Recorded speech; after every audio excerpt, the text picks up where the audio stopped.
Continuando no que nós falávamos ontem sobre aquela parábola do Senhor Jesus a um grupo específico de pessoas, o grupo de pessoas que se acha justo aos seus próprios olhos e despreza os outros por causa disso, nós falávamos que essas pessoas que Jesus tinha em mente quando falou a parábola têm a dificuldade de enxergar os próprios erros, mas uma facilidade de enxergar erros em todos os lugares e em todas as pessoas.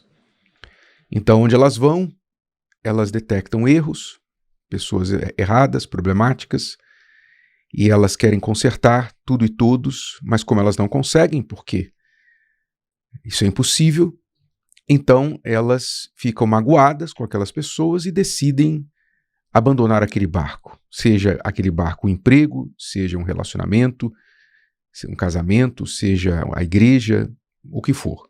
Ela abandona o barco e procura um outro barco, que ela julga que é melhor, até fazer o mesmo naquele próximo barco. E assim a vida dela continua, se a gente pode chamar isso de vida. Mas, então, o que a gente aprende, o que essas pessoas precisam, se é que elas estão abertas para aprender, é que, primeira coisa, aqui vai um aviso aos navegantes. Você não vai consertar o mundo. Ninguém vai consertar este mundo. Coloque isso no seu coração e na sua cabeça. Nem Deus vai consertar o mundo. A palavra diz que Deus vai dar, no final de tudo, as consequências das escolhas das pessoas. E as que escolheram bem, vão ter ótimas consequências. E as que escolheram mal, vão sofrer terríveis consequências. Então veja que Deus não vai consertar o mundo. Ele vai fazer juízo e justiça, mas ele não vai consertar aquelas pessoas que recusam a enxergar seus próprios erros. Então nem Deus conserta o mundo.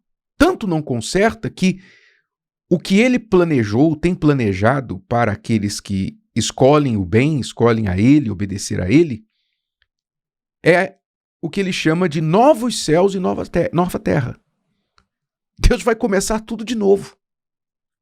Ele vai começar tudo do zero. Ele não vai aproveitar o que está aqui. Ele vai criar tudo novo.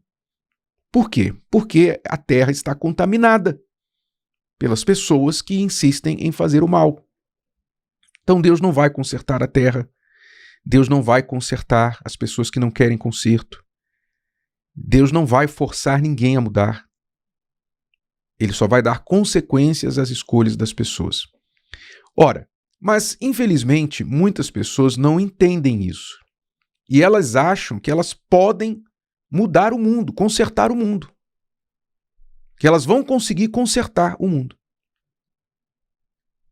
E aí elas embarcam nesta missão fadada ao fracasso de tentar consertar. Não, eu vou consertar meu marido, vou consertar minha esposa. Eu vou consertar meu filho, vou fazer meu filho a minha imagem e semelhança. Eu vou consertar o meu vizinho, eu vou consertar a minha igreja, eu vou consertar o meu trabalho, a minha empresa, eu vou consertar os meus colaboradores, A pessoa parte para essa missão impossível de tentar consertar o mundo como se ela tivesse a solução, como se ela fosse a coisa mais certa do mundo, não é? Como se ela não tivesse erro algum. Então, ela, convencida de que ela é tão justa, que ela é tão certa, ela embarca nessa missão de tentar consertar as pessoas. E aí ela vai se machucando, se queimando, se arrebentando. Realmente, como Jesus disse na parábola, falta a estas pessoas simancol, enxergar a si mesmas. Na parábola que nós lemos lá em Lucas 18, dos 2 homens que subiram ao templo para orar, os 2 homens eram pecadores. Tanto o fariseu, que subiu para orar, era pecador, quanto o publicano também era pecador. Os 2 eram pecadores. Jesus deixa isso claro na parábola. Só que um deles foi perdoado, justificado. O publicano, considerado publicamente na sociedade o maior pecador, porque era o pecador mais óbvio, ele saiu do templo justificado, perdoado por Deus. Mas o fariseu que se achava justo não foi ouvido por Deus, porque nem com Deus ele falava dele para ele mesmo, porque ele era o seu próprio Deus. Então, a grande dificuldade é exatamente esta aqui. Veja só o que diz esse provérbio. Agora vamos ler aqui, lá em Provérbios, um texto sobre esse tipo de pessoas novamente. Diz assim: há uma geração que é pura aos seus próprios olhos, mas que nunca foi lavada da sua imundícia. É muito forte.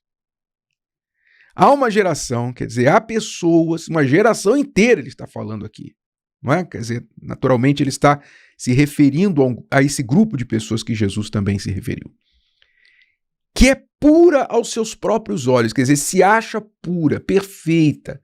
Eu sou perfeito, eu sou santo, eu sou mais santo que você, eu sou melhor que você, eu não sou igual a você. Como o fariseu falava na sua oração dele para ele mesmo, comparando-se ao publicano. Eu não sou igual a esse publicano aí. Eu dou dízimo, eu faço jejum 2 vezes por semana e tal. Enfim, a pessoa olha as suas qualidades, mas é cega, coitada, completamente cega às suas falhas.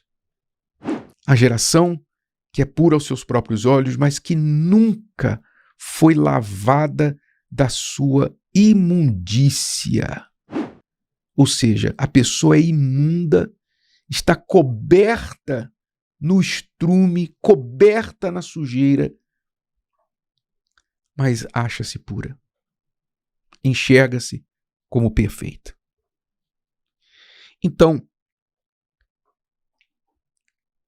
eu acredito que quando Jesus falou essa parábola, e o texto sagrado mostra isso em vários pontos da Bíblia, eu creio que ele deu a oportunidade para essas pessoas terem um pouquinho de consciência e olhar para si mesmas. Eu creio que ele deu a oportunidade. Se elas vão aproveitar a oportunidade ou não, ele já não pode obrigá-las. Mas ele deixou a oportunidade para que elas também não digam depois: ah, mas eu não sabia, ninguém me avisou que eu era, na verdade, imundo e me achava puro. Não, está lá, está registrado. Jesus deixou registrado. Eu creio que ele deixou registrado para ajudar aqueles que têm ainda um pingo de sinceridade dentro deles, mas também para deixar como testemunha, para que ninguém diga: eu não sabia. Então, ele dá a oportunidade para a pessoa mudar. E se você é esta pessoa, se você tem essa tendência de se achar puro aos seus próprios olhos, de se achar justo na sua própria justiça e não enxerga os seus próprios erros, se você é essa pessoa que pensa que vai mudar o mundo, você fica chateado em todo lugar que você vai, você identifica: fulano fez isso, fulano fez aquilo, olha só como fulano se comporta, olha como aquela pessoa se comporta. Você fica irritado com os erros das pessoas e se frustra porque você não pode, não consegue mudá-las. Você tenta, mas você não consegue, ninguém consegue. Nem Deus faz isso. Porque as pessoas são livres para fazerem o que quiser. Entenda uma coisa, entenda isso. Como eu já disse, ninguém vai consertar o mundo. Se você não entender que onde há mais que uma pessoa, há problemas, há desavenças, há discórdia, há gostos diferentes, preferências diferentes, mesmo quando essas duas pessoas são pessoas da própria família. Onde acontecem os maiores problemas? Não são dentro da família, não é dentro das famílias que acontecem os maiores problemas na sociedade? Quais os maiores crimes que nós vemos acontecer, mais hediondos que acontecem na sociedade? Não são aqueles crimes que acontecem dentro dos lares?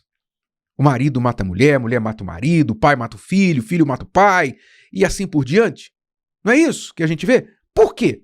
Se são pessoas do mesmo sangue, São pessoas que cresceram juntas. É Caim matando Abel desde o início. A primeira família da humanidade já teve esse tipo de tragédia. Se isso acontece, meu amigo, minha amiga, você acha que você vai mudar o seu local de trabalho? Você acha que você vai mudar a igreja que você frequenta? Você acha que você vai achar uma igreja perfeita? Só porque você fica mudando de igreja, mudando de igreja. Não, eu vou para uma igreja, vou para uma igreja que me aceite mais. Vou para uma igreja onde isso, aquilo, outro não acontece como nessa que eu estava. Você acha que você vai encontrar isso? Desperte, desculpe ser um pouco assim incisivo no que eu estou falando, mas deixe-me falar muito claramente o que você precisa ouvir. Deixe de ser criança. Deixe de ser orgulhoso, orgulhosa. E achar que você é alguma coisa. Você está coberto de imundície porque você tem os seus próprios erros. Você não tem ideia de quão insuportável você é e você fica reclamando das pessoas. Acorda para a vida. Quem sabe tem jeito ainda para você, se você tiver um pouquinho só de sinceridade, de humildade e de entendimento para abrir a sua cabeça e pensar, poxa, é verdade. Eu não vou consertar o mundo, eu só posso tentar consertar a mim mesmo. E ainda, mesmo assim, eu tenho dificuldade. Então, Senhor, tem misericórdia de mim. Como o pecador orou lá na parábola, né, de Jesus. Senhor, tem misericórdia de mim que sou pecador. Eu não mereço nada de ti. O melhor que eu posso fazer é isso. O melhor que nós podemos fazer é olhar para nós mesmos, nossos próprios pecados e erros, tentar melhorar como pessoas, orar a Deus, pedir misericórdia e tentar não ser um problema na vida dos outros, no máximo que a gente puder. Mesmo assim, não vamos conseguir todo o tempo, mas vamos tentar mudar a gente, o nosso mundo. Se você mudar você já vai fazer o mundo melhor. Agora, mudar os outros, desista, meu amigo, minha amiga, desista. O melhor que a gente pode fazer é o que eu estou fazendo aqui. O melhor que a gente pode fazer para tentar fazer esse mundo um pouquinho melhor é viver e praticar a palavra de Deus nós mesmos e, além disso, passar essa palavra adiante.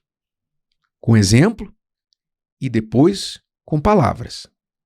Aí sim, a gente pode fazer o mundo um pouquinho melhor. O resto, meu amigo, minha amiga, é missão impossível. Se o vídeo de hoje te ajudou, você conhece alguém que vai ser ajudado por essa mensagem, passe adiante. E se você ainda não inscreveu aqui no canal, inscreva-se agora. Até a próxima.